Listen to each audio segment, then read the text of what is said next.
할렐루야. 오늘 하루 주님 주신 평안 가운데 보내셨으리라 믿습니다. 그 평안을 주신 주님을 경배하며 찬양하는 귀한 밤 되기를 소원합니다.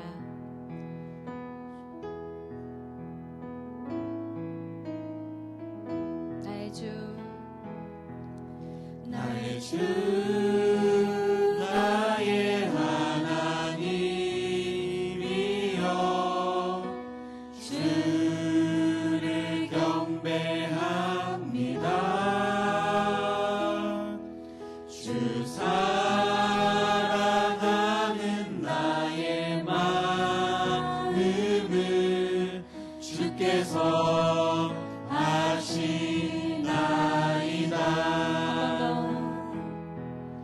나의 주, 나의 하나님이여, 주를 경배합니다. 주 사랑하는 나의 마음을 주께서 아시나이다. 개들이 혹한 내게 없으며 주께 드릴 향유 없지만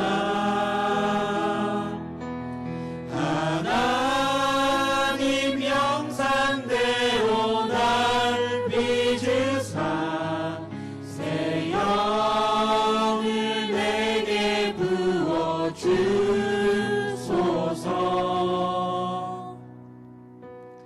나의 주, 나의 하나님이여,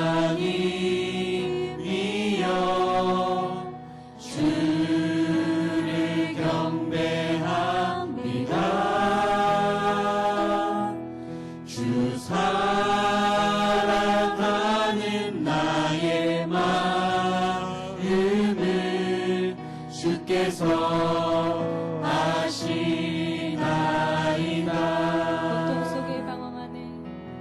고통 속에 방황하는 내 마음 주께로 갈 수 없지만 저항할 수 없는 그대로 주님의 길을 걷게 하소서.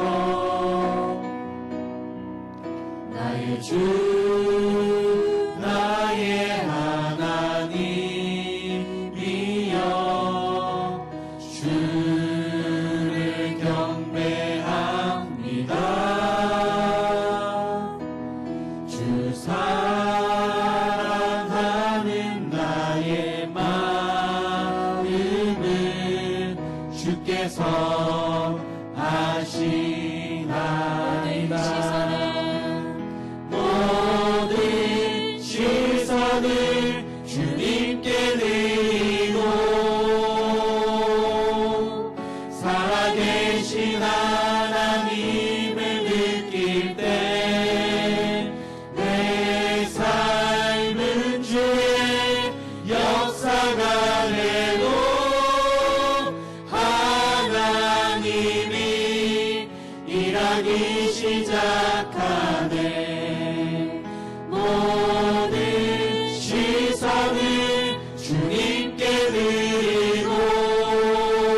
하나님을 기뻐함이 우리의 힘입니다. 할렐루야! 아멘. 우리 함께 박수치며 찬양하시겠습니다. 어두운 밤에 캄캄한 밤에 새벽을 찾아 떠난다.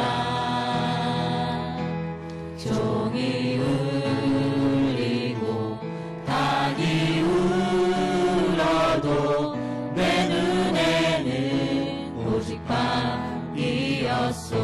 우리가 처음 만난 그때는 차가운 새벽이었소. 주님 마음속에 사랑이 있음을 나는 느낄 수가 있었소. 오 주여 당신께 감사하리라.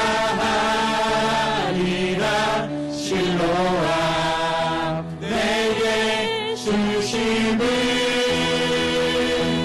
나에게 영원한 사랑 속에서 떠나지 않게 하소서. 처음 다시 고백하겠습니다. 어두운 밤에 캄캄한 밤에 새벽을 찾아 떠난다. 종이 울리고 닭이 울어도 내 눈에는 오직 밤이었소. 우리가 처음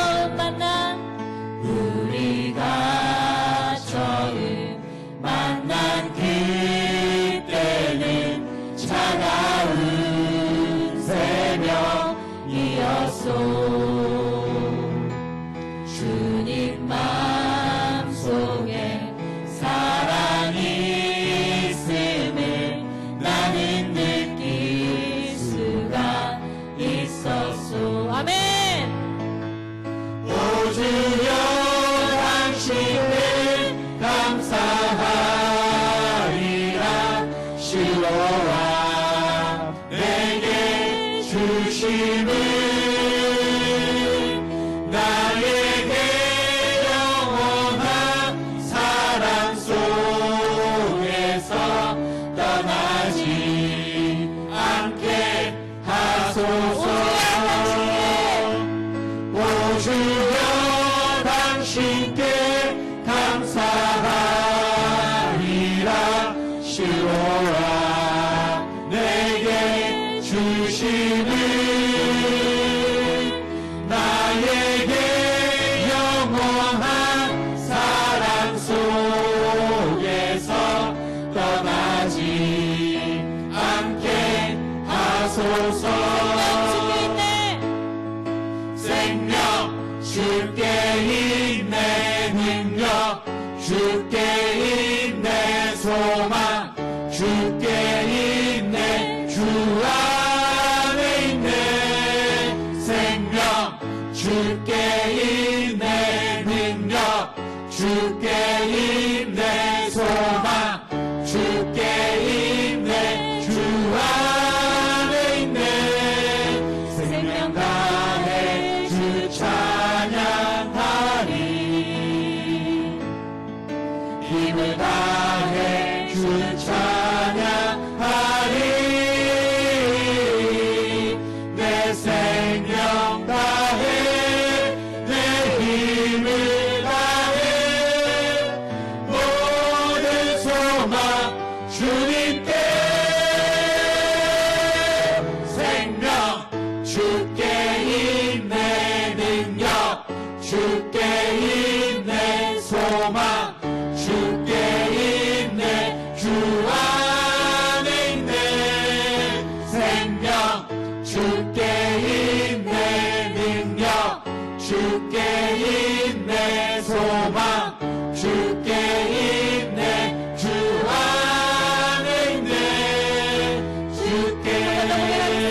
주께 있네 능력 주께 있네 소망 주께 있네 주 안에 있네 생명 다해 주 찬양하리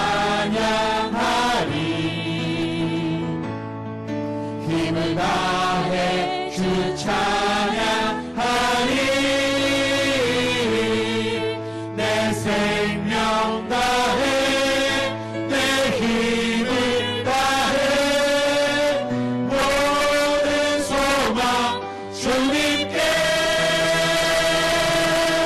생명 주께 있네 능력 주께 있네 소망 주께 있네 주 안에 있네 생명 주께 있네 능력 주께 있네 소망 주께 있네 주 안에 있네 주께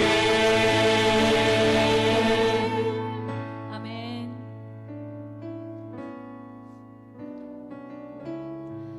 능력의 그 이름을 외칠 때 능력 가운데 주신 주님 임하시고 그 소망을 우리가 함께 찬양하며 나아가는 우리 모두가 되기를 소망합니다. 슬픈 마음 있는 자 몸과 영혼 병든 자 누구든지 부르시오 예수 이름 부르시오 그 이름을 믿는 자 그 이름을 부르는 자 그가 어떤 사람이든 그는 구원 얻으리 다시 한번 고백하겠습니다. 슬픈 마음 있는 자 몸과 영혼 병든 자 누구든지 부르시오 예수 이름 부르시오 그 이름을 믿는 자 그 이름을 부르는 자 그가 어떤 사람이든 그는 구원 얻으리 아멘. 예수 예수 오 능력의 그 이름 예수 나 외쳐 부르네 예수 예수 오 구원의 그 이름 예수 나 외쳐 부르네 예수 그리스도 은과금 내게 없으나 나 가진 건 너에게 주니 능력의 이름 예수라 그 이름을 붙드시오 그 이름을 믿는 자 그 이름을 외치는 자 그가 어떤 사람이든 그는 주의 영광 보리라 예수 예수 오 능력의 그 이름 예수 나 외쳐 부르네 예수 예수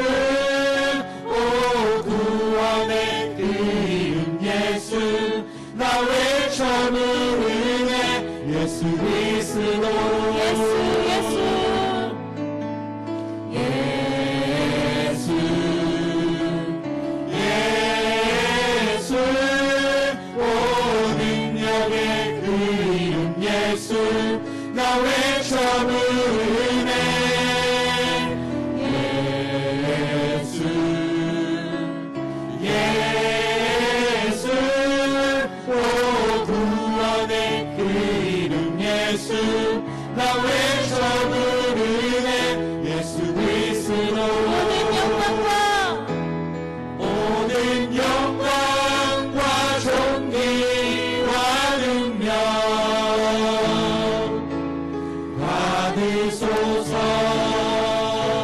받으소서 영광과 존귀와 능력 받으소서 받으소서 그리스도 살아계신 하나님 모든 영광과 존귀와 능력 받으소서 받으소서 영광과 존귀와 능력 받으소서 받으소서 그리스도 살아계신 하나님.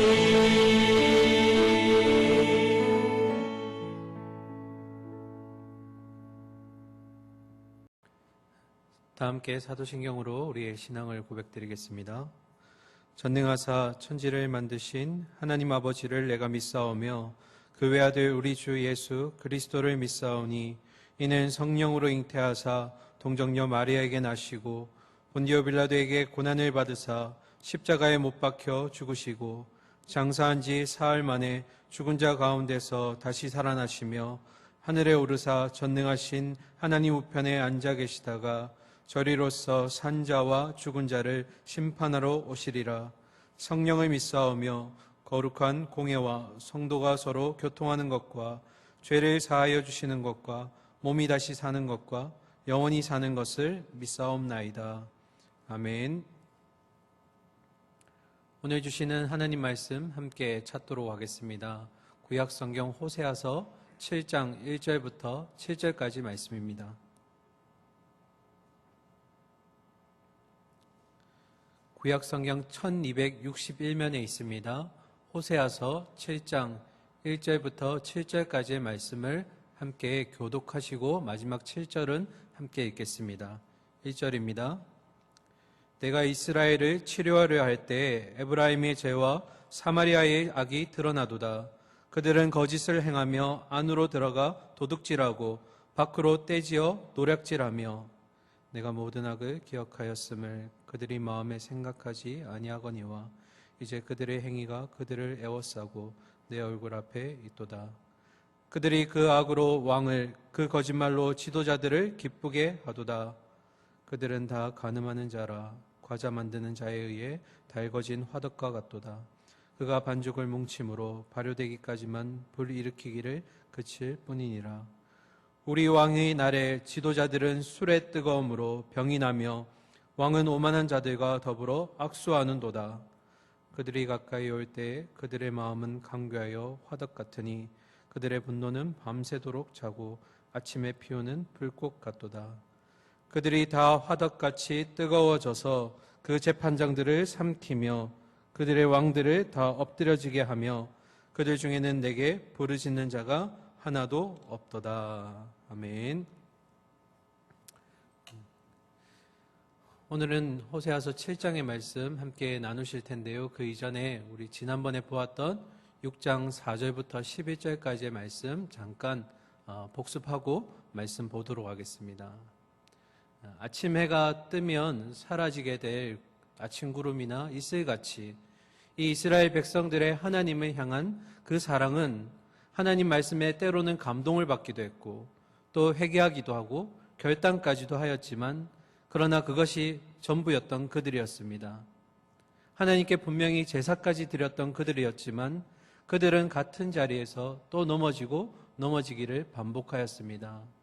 우리는 이 본문을 보면서 결국 사람의 의지나 어떠한 노력으로는 결국 진정한 변화를 경험할 수 없다는 것을 알게 되었습니다. 이와 동시에 하나님이 이스라엘 백성들에게 원하시는 두 가지가 있다고 말씀드렸는데요. 첫 번째가 바로 인애라는 것입니다. 형식적으로 드려지는 제사, 하나님 말씀에 대한 깨달음 또한 감동만 있을 뿐 순종의 삶이 전혀 뒷받침되지 않는 그러한 제사는 하나님이 받으시지 않으시겠다고 말씀하셨습니다. 하나님을 향한 그 열정적인 사랑과 그리고 순종이 담겨있는 인애가 담겨있는 제사, 오늘날로 말하면 우리의 순종이 담겨있는 예배를 하나님께서 원하시고 받으신다라는 것입니다. 이어서 하나님이 이스라엘 백성에게 원하시는 두 번째는 하나님을 아는 것입니다. 그들은 매일 아침 저녁으로 제사를 드렸습니다. 그러나 그 정작 제사를 받으시는 분에 대해서는 무지했고 심지어는 관심조차 없었습니다. 그렇게 드려지는 형식적인 제사들, 이러한 제사에 대해서 하나님이 지금 날카롭게 지적하고 계시는 것입니다. 그냥 우리가 단순히 이론으로 아는 하나님, 그런 지식으로 아는 하나님이 아니라 내가 경험했던 그 하나님을 알기를 원하시는 것입니다. 하나님은 예배를 통해서 진정한 예배자들을 만나시기를 원하십니다. 하나님이 어떤 분이신지 예배를 통해서 경험하고 그 경험이 우리의 삶으로 흘러가기를 원하십니다. 예배가 곧 삶이 되는 것입니다. 그냥 매주 시간이 되어서 드려지는 그런 형식적인 예배가 아니라 사랑하는 이가 아닌 무관심한 이에게 드리는 그런 예배가 아니라 단 한 번의 예배를 통해서 하나님을 경험하고 거기서 오는 감동과 그리고 감격을 가지고 우리의 삶의 자리로 나아가는 그런 참된 예배자들을 하나님은 지금도 찾고 계시다는 겁니다.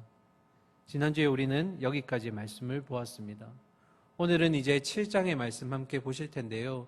7장은 두 부분으로 나눌 수가 있습니다. 1절부터 7절까지 오늘 보실 텐데요. 이 7절까지는 북이스라엘의 내부에 있는 죄악들을 고발하고 그 위에 8절부터 16절까지는 외부에서 나타나는 이스라엘 백성들의 죄악들을 지금 기록하고 있습니다. 우리 1절 말씀 함께 읽으면서 이제 본문 말씀으로 들어가 보겠습니다. 내가 이스라엘을 치료하려 할 때에 에브라임의 죄와 사마리아 약이 드러나도다. 그들은 거짓을 행하여 안으로 들어가 도둑질하고 밖으로 떼지어 노략질하며. 아멘. 하나님이 이스라엘 백성들을 치료하려고 하실 때마다 그들의 죄악이 낱낱이 드러난다라고 말씀하셨습니다. 그들은 서로가 서로를 속이고 있고 안으로 돌아가서는 도둑질하고 밖에서는 때를 지어서 약탈을 행한다는 것이 1절의 말씀입니다.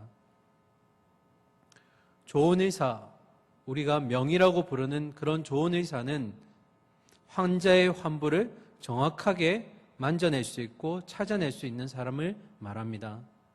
환부를 정확하게 찾아내어야지 그것을 정확하게 도려내고 완벽하게 치유할 수 있는 것입니다. 우리의 명의 되시는 좋은 의사이신 하나님은 이 이스라엘 백성들을 치유하시기 위해서 가장 먼저 하셨던 일이 바로 그들 안에 있었던 죄악들을 낱낱이 드러내게 하셨다라는 것입니다. 드러내시는 이유에 대해서 우리가 집중해 보아야 됩니다. 그것은 바로 아들과 딸들에게 수치를 주시기 위함이 아니라 또 무너뜨리려 하심이 아니라 이렇게 죄악들이 낱낱이 드러나야 그 죄악들을 잘 도려내셔서 완전한 치유를 하실 수 있었기 때문입니다. 여기에서 우리는 하나님의 공의와 그리고 또한 하나님의 사랑을 동시에 느낄 수 있습니다. 그래서 우리가 우리의 죄악들이 드러내게 됐을 때 그냥 수치에만 빠져있지 않을 것은 하나님께서 그 죄악들을 드러내심으로써 자녀들에게 깨끗하게 치유하시기 위한 하나님의 의도가 담겨 있다는 것을 기억하시기를 바랍니다. 특별히 1절에는 북이스라엘과 관련된 두 가지 명칭, 지명이 나옵니다. 첫 번째는 에브라임이고요. 두 번째는 사마리아인데요. 이 에브라임은 주로 북이스라엘의 별칭으로 나쁜 의미에서 사용될 때 사용되었던 단어입니다. 그리고 사마리아는 당시의 북이스라엘의 수도였고 이곳에는 지도자들과 왕들이 모여있는 궁궐이 있었던 곳입니다. 결국 1절에서 에브라임의 죄와 사마리아 약이 드러난다 이 표현은 북이스라엘의 죄가 수도인 사마리아로부터 악이 드러나기 시작했다라는 것입니다. 조심스러운 표현으로 예를 들면 오늘날로 바꾸어 말하면 시청의 악, 공무원의 악, 청와대의 악, 이런 표현으로 지금 쓰고 있는 것입니다. 왕궁에 모여있는 자들은 두 가지를 꼭 지켜야만 했습니다. 첫 번째는 하나님을 경외하는 것, 그리고 두 번째로는 백성을 섬기는 것. 이것이 이 지도자들로 하여금 두 가지 사명을 가지고 있는 것이었습니다. 누가복음 18장에 보면 재판장과 과부의 이야기가 나옵니다. 이때 재판장을 향해서 누가는 이렇게 설명하고 있습니다. 누가복음 18장 2절에 이르시되 어떤 도시에 하나님을 두려워하지 않고 사람을 무시하는 한 재판장이 있는데, 이 재판장이 하나님을 경외하지 않으니까 백성들조차 업신여기고 무시하는 모습을 보고 있습니다. 결국 이 사마리아에 있었던 지도자들은 본분을 잃어버렸습니다. 안에서는 틈나면 도둑질을 하였고 밖에서는 약탈을 일삼았습니다. 하나님이 주신 본분과 지위를 이용해서 연약한 백성들을 괴롭히고 있는 모습입니다. 그러나 오늘날에도 이러한 일이 얼마나 비일비재하게 일어납니까?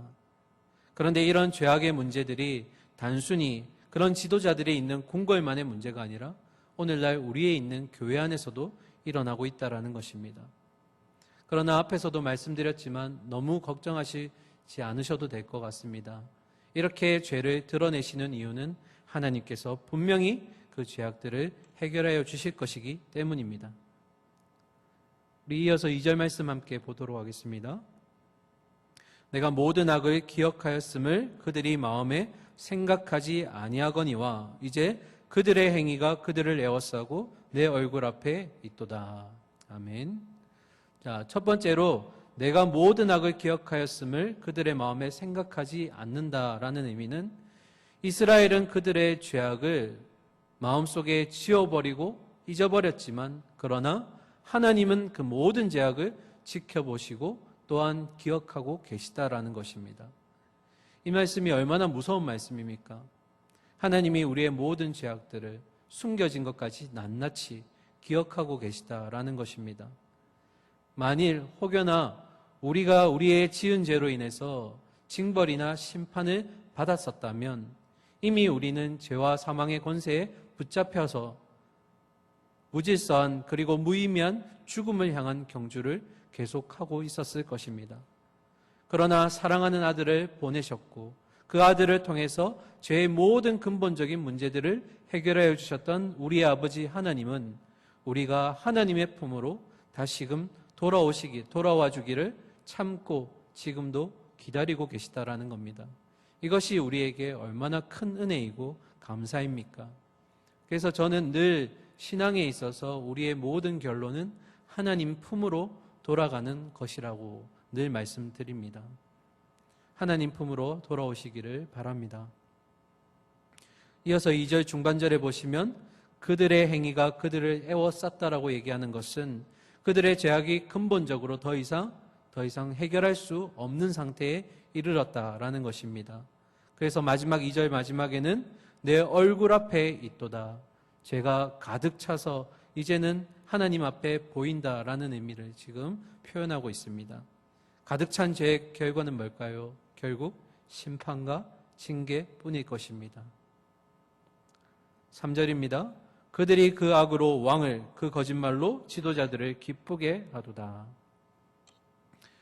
이 왕실 안에 있는 방백들과 귀족들은 오로지 자신의 이익을 위해 그리고 자리를 위해서 왕과 그리고 지도자들에게 잘 보이려고 애쓰고 노력합니다. 이러한 노력이 잘 이루어지지 않으면 그들은 결국 반역했고 자기 마음에 들지 않는 왕을 그냥 처단해 버렸습니다. 북이스라엘의 역사가 약 210년 정도 되는데요. 그 중에 이 왕이 교체된 왕만 해도 무려 19명입니다. 그리고 이 중에 절반 가까이 해당하는 7명이 살해를 당하게 됩니다. 이 말은 결국 새로운 왕이 즉위할 때면 그 왕을 반대하는 무리들이 어떻게 이 왕을 처단할까 늘 궁리하는 것이 이 왕궁의 안에 숨겨진 모습이었다라는 것입니다. 이들은 왕이 하나님의 기름 부으심을 받은 자라는 것을 완전히 잃어버리고 망각해버렸습니다. 그들의 모습을 4절에서는 이렇게 기록합니다. 그들은 다 간음하는 자라 과자 만드는 자에 의해 달궈진 화덕과 같도다. 그가 반죽을 뭉침으로 발효되기까지만 불 일으키기를 그칠 뿐이니라. 4절의 시작은 이렇습니다. 그들은 정욕이 달아오른 자들이다. 그들은 화덕처럼 늘 달아있다. 오직 그 불이 잠깐 멈춘 것은 빵 굽는 이가 가루를 반죽해서 발효될 때까지 기다릴 그때뿐이다. 궁궐 안에 있는 모든 방백들과 귀족들은 더 이상 불을 지피지 않아도 되는 뜨거운 화덕에 비유되고 있습니다. 그들의 반역과 그들의 참담함은 열기가 너무나 세고 이 뜨거워진 화덕이 이제 더 이상 그 열기가 잠시 동안은 사라지지 않듯 그들의 죄악상 또한 그치지 않고 있는 이 모습을 지금 달궈진 화덕에 비유하고 있는 것입니다. 이들의 절정은 5절에서 나타납니다. 5절 보실까요? 우리 왕의 날에 지도자들은 술의 뜨거움으로 병이 나며 왕은 오만한 자들과 더불어 악수하는도다. 아멘. 5절에 보시는 이 왕의 날은 기쁜 날이 아닙니다. 왕이 즉위하는 날도 아닙니다. 바로 반역자들에 의해서 거사가 이루어지는 그런 날입니다. 거사의 날이 되자 음모자들은 준비했던 잔치를 벌이고 지도자들을 취하게 만들어서 그들의 반역에 손쓸 수 없게 만드는 것입니다. 그때 왕 또한 대비가 되어 있지 않은 상태를 지금 보여주고 있습니다. 그리고 마침내 그 거사의 날이 되었을 때 6절은 이렇게 표현합니다. 그들이 가까이 올 때에 그들의 마음은 강교하여 화덕 같으니 그들의 분노는 밤새도록 자고 아침에 피우는 불꽃 같도다. 아멘. 밤새도록 이어진 향연, 그 끝에는 칼부림이 이어졌고 반역이, 거사가 이루어지는 것입니다. 마지막 7절 말씀 보고 우리 함께 메시지 나누도록 하겠습니다. 7절입니다. 그들이 다 화덕같이 뜨거워져서 그 재판장들을 삼키며 그들의 왕들을 다 엎드려지게 하며 그들 중에는 내게 부르짖는 자가 하나도 없도다. 아멘. 이 뜨거워져서 활활 타오르는 화덕의 열기처럼 음모자들을 통해 재판장과 왕은 결국 쓰러지고 말고 새로운 지배 세력이 등장하게 됩니다. 그러면 이제 마지막 우리는 이 본문을 보면서 이 질문을 함께 남기고자 합니다. 7절 마지막에 답이 있는데요. 이스라엘의 가장 큰 문제가 무엇일까? 이들의 죄악 중에 가장 큰 문제는 무엇일까? 7절 하반절에 보시면 그들 중에는 내게 부르짖는 자가 하나도 없도다. 이 말은 하나님을 의지하는 자도 하나님께 이 문제에 대해서 간구하는 자도 하나도 없다. 결국 사사시대 때처럼 모두가 자기의 소견과 그 마음에 옳은 대로 이런 교만함을 행하고 있다라는 것입니다. 야고보서 4장 2절과 3절에 보면 교만한 자에 대해서 이렇게 두 가지로 정리하고 있습니다. 첫 번째로 교만한 자는 하나님께 뜻을 구하지 않는 자라고 표현하고 있습니다. 하나님의 임재의 능력 그런 상관없이 그냥 내 손에서 내 결과를 보기를 원하고 내 열매를 맺기를 원하는 자, 내가 필요한 것은 내가 확보하겠다라는 그런 하나님의 임재의식 없이 하나님께 뜻을 구하지 않는 자, 이런 자를 첫 번째로 교만한 자라고 표현하였고, 두 번째로는 구하기는 구하는데 잘못된 동기로 구하는 자들을 야고보는 교만한 자라고 얘기하였습니다. 오로지 자신의 만족과 수단을 채우기 위해서, 이익을 벌이기 위해서 하나님을 수단화하고 도구화시킨다라는 의미입니다. 이 첫 번째 교만함과 두 번째 교만함의 공통점은 결국 자기 중심적으로 살아간다라는 것입니다. 이에 대해 야고보는 이 교만한 자의 결과를 이렇게 마무리하였습니다. 4장 6절에 보시면 그러나 더욱 큰 은혜를 주시나니 그러므로 일렀으되 하나님이 교만한 자를 물리치시고 겸손한 자에게 은혜를 주신다 하였느니라. 아멘. 교만한 자의 결과는 하나님이 직접 징벌하시는 것입니다. 이때 물리친다라는 의미는 하나님이 직접 맞서신다라는 의미가 있습니다. 다시 오늘 본문 말씀으로 돌아와 호세아 시대 때의 이 상황과 우리 시대 때의 상황을 오버랩해서 겹쳐서 생각해 보면 우리의 가장 큰 문제는 무엇일까? 이 어려운 상황 가운데 우리의 근본적인 문제는 무엇일까 했을 때 그 답은 7절 하반절의 그 고백대로 하나님을 찾지도 구하는 자도 없다라는 것입니다. 사랑하는 성도님들, 크고 작은 신앙의 위기가 찾아올 때 우리의 신앙의 정체성이 우리의 시험대 위에 오르게 될 것입니다. 그때 우리는 이렇게 질문하고 이것에 대해 대답해야 됩니다. 바로 누구에게 의지하며 누구에게 부르짖을 것인가? 이것이 우리의 가장 근본적인 질문이자 대답이 되어야 됩니다. 시편 11편에서 다윗은 그 답을 오로지 하나님께로만 피할 것이라고 고백하고 있습니다. 어떠한 상황이 와도 어떠한 사람들의 이간질이 있더라도 그리고 나의 어려움 속에서도 나는 하나님께로만 피하겠다. 이것이 시편 11편의 다윗의 고백이었습니다. 그러면서 다윗은 마지막 11편 7절에서 이렇게 고백합니다. 여호와는 의로우사 의로운 이를 좋아하시나니 정직한 자는 그의 얼굴을 배우리로다. 아멘. 우리의 삶의 기초들이 무너지고 또한 어려움이 다가올수록 우리는 마음을 더 정직하게 품고 피난처 되시는 하나님께 우리의 모든 것을 맡겨야 될 줄 믿습니다. 그럴 때 나의 삶의 최후에는 하나님의 영광을 보게 될 줄 믿습니다. 말씀을 마무리하겠습니다. 자기 욕심과 세상의 좋은 것들을 취하기 위해 높음을 사모하는 자는 결국 하나님을 사모하지 않게 됩니다. 그러나 오직 하나님의 은혜로 살기를 원하고 하나님 주신 힘으로 살기를 원하는 그런 겸손한 자, 우리의 삶의 주인 되시는 하나님께 복종하기로 하고 그런 가장 낮은 자리에서 하나님이 베푸시는 은혜를 사모하는 자, 그런 자들은 결국 하나님의 영광을 보게 될 줄 믿습니다. 이 어려운 시기 가운데서도 말씀을 붙드시고 그 말씀 가운데 찾아오시는 하나님께 그 마음을 두시고 하나님의 처소에서 늘 기도로서 하나님을 부여잡는 저와 여러분이 될 수 있기를 간절히 소망하고 축원합니다. 함께 기도하겠습니다.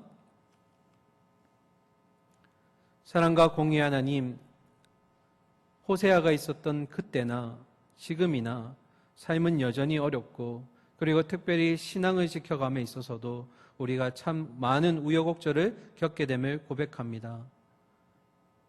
2000년이 넘는 그 세월을 뛰어넘을 수 있는 그 대답은 바로 이런 모든 문제들 앞에서 우리가 의지할 곳은 오직 여호와 하나님밖에 없다라는 것입니다.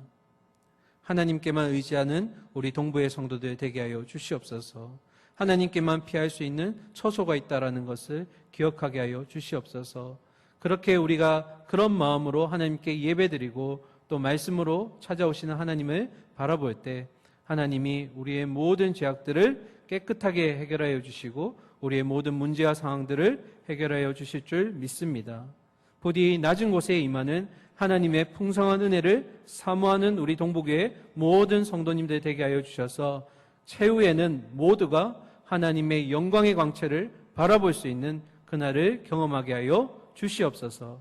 살아계신 예수 그리스도 이름으로 기도드립니다. 아멘. 오늘 주신 말씀 생각하면서 그리고 이어서 나올 합심 기도 제목들 함께 붙들고 주님께 기도하며 나가기를 원합니다. 함께 기도하겠습니다.